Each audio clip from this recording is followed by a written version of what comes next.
بسم الله الرحمن الرحيم. إن الحمد لله والصلاة والسلام على رسول الله. أما بعد، فأعوذ بالله من الشيطان الرجيم. بسم الله الرحمن الرحيم. قال الله عز وجل في القرآن المجيد: اقرأ باسم ربك الذي خلق، خلق الإنسان من علق، اقرأ وربك الأكرم الذي علم بالقلم. صدق اللہ المولان العظیم. میرے محترم عزیزو دوستو، اللہ رب العزت نے پوری انسانیت کی ہدایت اور کامیابی کے لیے اللہ رب العزت نے حضور پاک صلی اللہ علیہ وسلم پر قرآن کو نازل کیا. جب اللہ رب العزت نے قرآن کو نازل کیا اللہ کے نبی صلی اللہ علیہ وسلم پر، تو اللہ کے نبی صلی اللہ علیہ وسلم کے پاس حضرت جبرائیل علیہ السلام تشریف لائے اور کہا اقرأ، پڑھیے. حضرت جبرائیل علیہ السلام نے اللہ کے نبی سے فرمایا اقرأ، پڑھیے. اللہ کے نبی صلی اللہ علیہ وسلم نے کیا فرمایا؟ میں امی ہوں، یعنی مجھے ابھی ہم پڑھے لکھے نہیں ہیں، مجھے ابھی پڑھنے کا علم نہیں ہے. فوراً کہا جبرائیل علیہ السلام نے پھر فرمایا اقرأ، پڑھیے. بسم ربک الذی خلق، اپنے رب کے نام سے جس نے آپ کو پیدا کیا. یہ حکم دیا جا رہا ہے پڑھنے کے تعلق سے، اور چونکہ نبی کا ہر لمحہ اور نبی کے لیے ہر بات اس ساری امت کے لیے ہوتی ہے، خالص نبی کے لیے مخصوص نہیں ہوتی، ساری امت کے لیے ہوتی ہے. تو گویا کہ قرآن کو پڑھنے کا حکم ملا اللہ کی جانب سے پوری امت کو. اللہ کے نبی نے پھر فرمایا کہ میں امی ہوں. جبرائیل علیہ السلام نے اللہ کے نبی صلی اللہ علیہ وسلم کو اپنے سینے سے لگا کر زور سے دبایا، کہا اب پڑھیے. تو اللہ کے نبی صلی اللہ علیہ وسلم نے پڑھنا شروع کر دیا اقرأ بسم ربک الذی خلق، خلق الانسان من علق. میں دوستو بزرگوں، اس طرح سے قرآن کا نزول اللہ کے نبی صلی اللہ علیہ وسلم پر ہوا. میں دوستو بزرگوں، اس سے پہلے چند جمعے تک قرآن کی عظمت کے متعلق بیان کیا گیا. اس عظمت کا تعلق اس بات سے ہے کہ ہم قرآن کے حقوق کو ادا کرنے والے ہوں، قرآن کے حقوق کو ادا کرنے والے ہوں. کہ قرآن کا حق کیا ہے؟ سب سے پہلا حق تو یہ تھا کہ قرآن والوں کی عزت کی جائے، اس کی عظمت کا خیال رکھا جائے، اس کا اکرام کیا جائے. اور دوسرا چیز یہ ہے قرآن کا حق کیا ہے، ہماری کیا ذمہ داری ہے کہ ہمیں قرآن کے حقوق کو ادا کرنا ہے. میں دوستو بزرگوں، قرآن کے 4 بنیادی حقوق بتائے جاتے ہیں. قرآن کے 4 بنیادی حقوق بتائے جاتے ہیں جو پوری امت مسلمہ کو ادا کرنا ہے. سب سے پہلا حق یہ بتایا جاتا ہے کہ قرآن کو اس کے مخارج، اس کے تمام قواعد کی رعایت کے ساتھ پڑھنا. اس کے تمام مخارج، اس کی تمام قواعد کی رعایت کے ساتھ پڑھنا، یہ سب سے پہلا حق ہے قرآن. میں دوستو بزرگوں، دوسرا اس کا حق یہ ہے کہ قرآن کریم کو سمجھنا ترجمے کے ساتھ، کہ قرآن ہم سے کیا کہہ رہا ہے. قرآن کو سمجھنا کیا ہے کہ سمجھ کر پڑھنا ہے. روزانہ کا معمولات ہر انسان کو بنانا چاہیے کہ ہم قرآن کو تھوڑا بہت پڑھ کر اس کو ترجمے کے ساتھ پڑھیں کہ قرآن ہم سے کیا کہہ رہا ہے، قرآن کا ہمارے لیے کیا مخاطب ہے. تو دوسرا حق یہ بیان کیا گیا کہ قرآن کریم کو سمجھنا ہے. میں دوستو بزرگوں، تیسرا حق یہ بیان کیا گیا قرآن کریم کے متعلق کہ ہمیں قرآن کے جو سمجھے ہیں قرآن کریم پر عمل کرنا ہے. جو سمجھے ہیں اس قرآن کریم پر عمل کرنا ہے. قرآن کریم کی ہدایت اور قرآن کریم کے احکامات کے مطابق ہمیں زندگی گزارنا ہے. یہ اس کا تیسرا حق ہے. اور میں دوستو بزرگوں، جو چوتھا حق لکھا ہے وہ یہ ہے کہ قرآن کے پیغام کو ساری امت تک پہنچانا ہے. یہ ہر فرد امت کی ذمہ داری ہے. ہم سب امتی ہیں اور اللہ کے نبی صلی اللہ علیہ وسلم کے امتیوں میں ہمارا شمار ہوتا ہے. تو ہم سب فرد امتی کی ذمہ داری ہے قرآن کے پیغام کو ساری امت تک پہنچانا ہے. یہ 4 حقوق ہیں. پہلا حق کیا ہے؟ قرآن کے مخارج، قرآن کی قواعد کا خیال رکھتے ہوئے قرآن کی تلاوت کرنا. دوسرا حق یہ ہے اس کو معنی اور ترجمے کے ساتھ پڑھنا کہ قرآن ہم سے کیا کہہ رہا ہے. اور اس کا تیسرا حق یہ ہے قرآن جو ہم سے کہہ رہا ہے اس کے احکامات، اس کے تمام معمورات پر عمل کرنا. اور چوتھا حق یہ ہے قرآن کے پیغام کو پوری امت تک پہنچانا۔ میں دوستو بزرگوں، ان تمام حقوق کا جب خیال رکھیں گے تو صحیح طور پر قرآن کو ہم عمل کرنے والے اور قرآن کا حق ادا کرنے والے ہوں گے۔ اس لیے میں دوستو بزرگوں، جب تک سب سے بنیادی چیز ہم نہیں سیکھیں گے، فرمایا قرآن کا سب سے پہلا حق ہے کہ مخارج کا خیال رکھیں۔ اگر ہم قرآن کے مخارج اور قرآن کے قواعد کا خیال نہیں رکھیں گے اور قرآن کو ایسے ہی پڑھتے چلے آئیں گے سرسری طور پر، تو میں دوستو بزرگوں یہ پڑھنا نقصان دہ ہوگا، ہمارا یہ پڑھنا نقصان دہ ہوگا، کیونکہ قرآن ایک ایسی کتاب ہے جس کو پڑھ کر سمجھنا بھی ضروری ہے، جس کے ترجمہ بھی ہے۔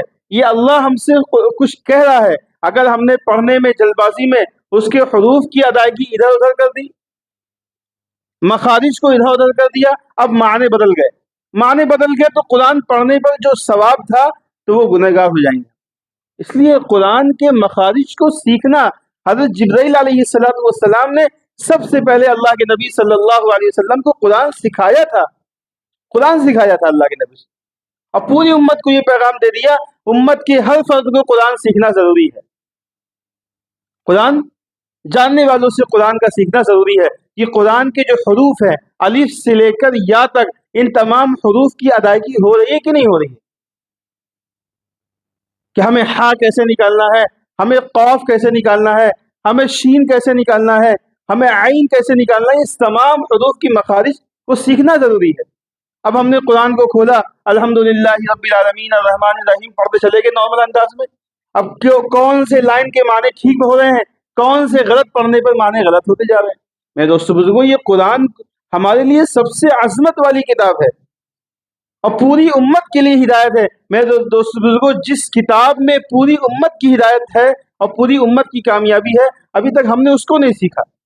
دنیا کا سب کچھ سیکھ لیا، دنیا کے سارے علوم سیکھ لیے، دنیا کا سارا علم سیکھ لیا، نہیں سیکھا تو میرے دوست بزرگوں ہم نے اپنی کامیابی والی کتاب قرآن کریم کو نہیں سیکھا، جو مرنے کے بعد کتاب کام آئے گی، جس کا پڑھنا، جس کا سیکھنا مرنے کے بعد دائمی زندگی میں کام آئے گا، ہم نے اب تک اس کو نہیں سیکھا، اس کو سیکھنے کی فکر نہیں کری۔ یاد رکھیں، قرآن اگر نماز میں غلط پڑھیں گے، نماز فاسد ہو جائے گا۔ عام طور پر یہ مثال دی جاتی ہے، ہم سب نے بہت کئی مرتبہ سنا ہوگا کہ ہر ایک عام آدمی کو سورہ اخلاص یاد ہوتی ہے، سب کو یاد ہوتی ہے سورہ اخلاص، قل هو اللہ احد اللہ الصمد، سب کو یاد ہوتی ہے۔ اور یہ قل هو اللہ احد، یہ بڑے قاف سے قل ہے، اب ہم نے اس کو جلد بازی میں قل هو اللہ احد پڑھ دیا چھوٹے قاف سے۔ میرے دوست بزرگوں، اس کے معنی میں وہ تبدیلی آتی ہے کہ نماز فاسد ہو جائے گی۔ آپ پڑھتے رہیے 80 سال تک نمازیں، انا اعطینا قل هو اللہ احد تک نماز پڑھتے رہیے۔ بہت سے مسلمان بڑھاپا آ چکا ہے، دو صورتوں پر پوری زندگیاں گزار دی ہے، لیکن اب تک سیکھنے کی توفیق نہیں۔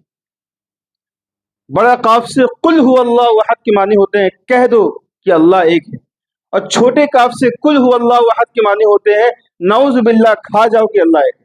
معنی بدل گئے، معنوں میں ایسا فساد آ گیا کہ نماز فاسد ہو جائے گی۔ نماز فاسد ہو جائے گی تو ہم پڑھتے رہے نماز اللہ کی قبول نہیں ہوگی۔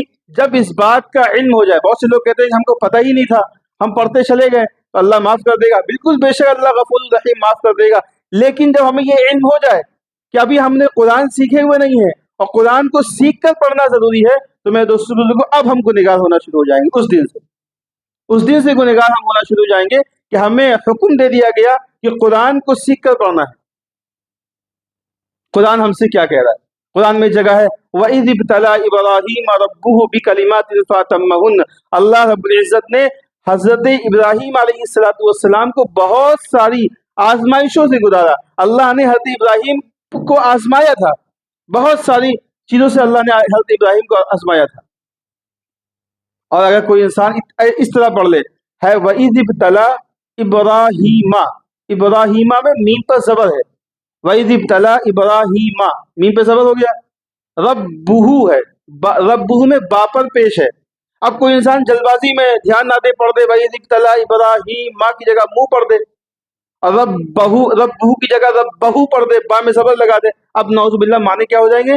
نعوذ باللہ حضرت ابراہیم علیہ السلام نے اللہ کو آزمایا۔ ایسا ہو سکتا ہے؟ ایسا ہو سکتا ہے کہ اللہ کو انسان آزما لے؟ اللہ آزماتا ہے اپنے بندوں کو، تو معنی میں فساد پیدا ہو گیا، معنی خراب ہو گئے۔ قرآن میں سورہ کہف کے اندر اور دوسری دیگر صورتوں کے اندر بنی اصحاب کہف کے کتوں کا ذکر کیا گیا. وہاں پر فرمایا کما سلیل کلب، چھوٹے کاف سے کلب، چھوٹے کاف سے کلب کے معنی کتے کے ہی ہوتے. قرآن میں بنی اصحاب کہف میں کتا تھا، اس کا تفصیلی واقعہ ہے. تو اسے اب کوئی انسان چھوٹے کاف سے کلب کی جگہ بڑے کاف سے قلب کہہ دے تو قلب کے معنی دل ہو جاتے، دل ہوتے. اب گویا کہ معنی بدل گئے، نماز فاسد ہو گئی. اس طرح سے بہت سارے قرآن میں ایسی جگہوں پر جگہ ہے جہاں کو جس جگہ کو پڑھنے سے عام طور پر دیکھ کر پڑھنے میں بھی انسان قواعد اور مخارج کا خیال نہیں رکھتے ہوئے ایسے پڑھ جاتے ہیں قرآن شریف، تو معنی میں تبدیلی پیدا ہو جاتی ہے. تو معنی کی تبدیلی کی بنیاد پر دیکھ کر قرآن پڑھنے پر جو ثواب ملنا تھا اس کے برعکس ہمیں گناہ مل جائے گا. معنی کی تبدیلی کی بنیاد پر نماز میں جو ثواب ملنا تھا، نماز ہماری فاسد اور خراب ہو جائے گی معنی کی تبدیلی کی بنیاد پر. اس لیے میرے دوستو بزرگوں، ہم سب کی سب سے اہم اور بنیادی ذمہ داری ہے کہ جس کتاب کو اللہ نے ہمارے لیے ہدایت اور کامیابی کی کتاب بتائی ہے، میرے دوستو بزرگوں، اس کتاب کو ہم نے اب تک سیکھا نہیں، سیکھنے کی کوشش نہیں کری، سیکھنے کی فکر نہیں کری، تو میرے دوستو بزرگوں پھر ہمیں کیا چیز کامیاب کرے گی؟ جس کتاب کو اللہ نے قرآن کریم میں پڑھنا فرض قرار دیا کہ انسان جب نماز میں قرآن نہ پڑھے تو نماز ہی نہیں ہوگی. نماز کے فرائض میں سے یہ ہے کہ قرآن کریم کی تلاوت کرنا. نماز میں اگر قرآن نہیں پڑھیں گے نماز ہی نہیں ہوگی، نماز ہی فاسد ہو جائے گی. تو میرے دوستو بزرگوں، جس کتاب کو ہم کو نماز میں پڑھنے کا حکم دیا گیا اس کتاب کو آج تک ہم نے سیکھا ہی نہیں. آج عوام کسے صرف سورہ فاتحہ سن لی جائے. ہر مسجد کے امام اپنے اپنے مقتدیوں کی صرف سورہ فاتحہ سننا شروع کر دے، شاید ہی کسی کی سورہ فاتحہ درست ہوگی، شاید ہی کسی کی سورہ فاتحہ درست ہوگی. تو میرے دوستو بزرگوں، اب ہماری کیا ذمہ داری بنتی ہے کہ ہمیں قرآن کو سیکھنا ہے، ہمیں قرآن کے قواعد اور مخارج کو سیکھنا ہے. جب سیکھ کر قرآن کریم کی تلاوت کریں گے تو قرآن کریم کے اندر حسن پیدا ہوگا، تلاوت میں حسن پیدا ہوگا. اس کے جو اثرات ہماری زندگی میں پڑھنے چاہیے تھے وہ اثرات ہی پڑھیں گے انشاءاللہ. اور نمازیں جب پڑھیں گے، نمازیں اللہ کی بارگاہ میں قبول ہوں گی، اور نمازوں کے ذریعے سے جو اللہ نے وعدے کیے ہیں وہ وعدے بھی پورے ہوں گے کہ جب نماز ہو جائے گی. اس لیے فرمایا قرآن اپنے پڑھنے والوں کو عزت بھی دیتا ہے، کامیابی بھی دیتا ہے. قرآن اپنے پڑھنے والے کو ذلیل بھی کرتا ہے، ناکام بھی کرتا ہے. پوچھا کیسے؟ فرمایا جب انسان قرآن کے مخارج اور قواعد اور اس کے تمام حقوق کی رعایت کرتے ہوئے جب انسان قرآن کریم کی تلاوت کرتا ہے اور اس پر عمل کرتا ہے تو قرآن کریم اس کو عزت بخشتا ہے، قرآن کریم اس کو عزت بخشتا ہے، اور اللہ کے دربار میں قرآن کریم اس کو کامیاب کرے گا. جب انسان قرآن کریم کو بغیر قواعد اور مخارج کے ساتھ پڑھتا ہے، غلط سلط علم ہونے کے باوجود کہ ہاں ہمیں قرآن صحیح پڑھنا چاہیے، پھر بھی ہم وقت نہ نکالے قرآن کو سیکھنے کے لیے، تو قرآن پر عمل نہیں کرتا، غلط سلط پڑھتا ہے، اس پڑھنے کی وجہ سے اس کی اگر نماز بھی فاسد ہوتی ہے تو ایسے قرآن اس کو ذلیل بھی کرتا ہے دنیا میں بھی، اور آخرت میں اس کو ناکام کرتا ہے. اس لیے میرے دوستو بزرگوں، جو کتاب ہمارے لیے نصب العین ہے، جو کتاب ہمارے لیے نمونہ ہے، اس کتاب کو سیکھنا ہم پر فرض ہے. طلب العلم فریضۃ علی کل مسلم و مسلمہ، اللہ کے نبی نے فرمایا علم کا حاصل کرنا ہر مسلمان مرد، ہر مسلمان عورت پر فرض ہے. اور فرض کون سا فرض ہے؟ فرض عین ہے. فرض دو طرح کے ہوتے ہیں، ایک فرض عین، دوسرا فرض کفایہ. فرض عین جیسے نماز کسی حال میں معاف نہیں ہے، فرض عین جیسے روزہ کسی حال میں معاف نہیں ہے. لیکن فرض کفایہ کچھ لوگوں نے ادا کر لیا، سب کی طرف سے ہو گیا، جیسے جنازے کی نماز جس نے کسی نے نہیں پڑھی تو گنہگار نہیں ہوگا. تو میرے دوستو بزرگوں، یہ علم کا حاصل کرنا فرض ہے. اتنا علم حاصل کرنا کہ کم از کم نماز درست ہو جائے، کم از کم ہماری تلاوت صحیح ہو جائے، کم از کم روزمرہ کی زندگی میں کے معاملات اور مسائل اور علم کو ہم سیکھ سکیں اور اللہ کے احکامات کے مطابق زندگی گزار سکیں. اتنا علم حاصل کرنا ہر مسلمان پر فرض ہے. اس لیے میرے دوستو بزرگوں، ہماری آپ کی اور سب کی ایک بنیادی ذمہ داری ہے کہ قرآن کو ضرور سیکھیں، قرآن کو جاننے والے سے ضرور سیکھیں. آپ حضرات جتنے لوگ بیٹھے ہیں یہاں پر، بہت سے لوگ ایسے بھی ہوں گے جو یہاں کام کاج کے لیے آتے ہیں، پھر اپنے اپنے علاقوں میں چلے جاتے ہیں. جس کو جہاں پر سہولت ہو، میری یہ درخواست ہے آپ حضرات سے، اس وقت کا بہت اہم تقاضا ہے کہ جو جہاں پر رہتے ہیں وہاں پر رہنے کے ساتھ ساتھ اپنی مسجد کے امام، اپنی مسجد کے مؤذن یا کوئی اہل علم حضرات کے پاس جا کر 5 منٹ 7 منٹ جتنا وقت ہو سکے ان کے پاس جا کر قرآن کو درست کریں، قرآن کو صحیح کریں، مخارج کو صحیح کریں، قواعد کو صحیح کریں، ان سے قرآن پڑھیں، تب آپ کو پتہ چلے گا قرآن اصل حقیقت میں کیا ہے۔ اور جو حضرات ہماری اس مسجد کے ہیں، اس مسجد کے اطراف میں رہتے ہیں، ماشاءاللہ ہماری اس ریحانہ مسجد میں عشاء کی نماز کے بعد پڑھنے پڑھانے کا نظم ہے۔ ہمارے چند کچھ ساتھی ہماری اس مسجد کے جو پڑھتے ہیں، پابندی کے ساتھ پڑھتے ہیں، بہت کچھ سیکھ رہے ہیں، بہت کچھ سیکھ چکے ہیں، بہت کچھ سیکھنا باقی ہے، سیکھ رہے ہیں۔ تو جو حضرات اس مسجد سے منسلک ہیں، وہ اگر پڑھنا چاہیں وہ عشاء کے بعد ہمارے پاس یہاں پر آ کر پڑھ لیں تو انشاءاللہ نفع ہوگا۔ جو حضرات اپنے اپنے علاقے میں اپنی مسجد میں کہیں جا کے پڑھنا چاہیں، لیکن پڑھیں ضرور، پڑھیں گے تو انشاءاللہ پتہ چلے گا قرآن کیا ہے اور اس کے صحیح قواعد اور مخارج کیا چیز ہے۔ سب پڑھیں گے انشاءاللہ، سب نیت کریں انشاءاللہ ہم ضرور قرآن کو سیکھیں گے انشاءاللہ۔ اللہ عمل کی توفیق عطا فرمائے، سنت پڑھیں۔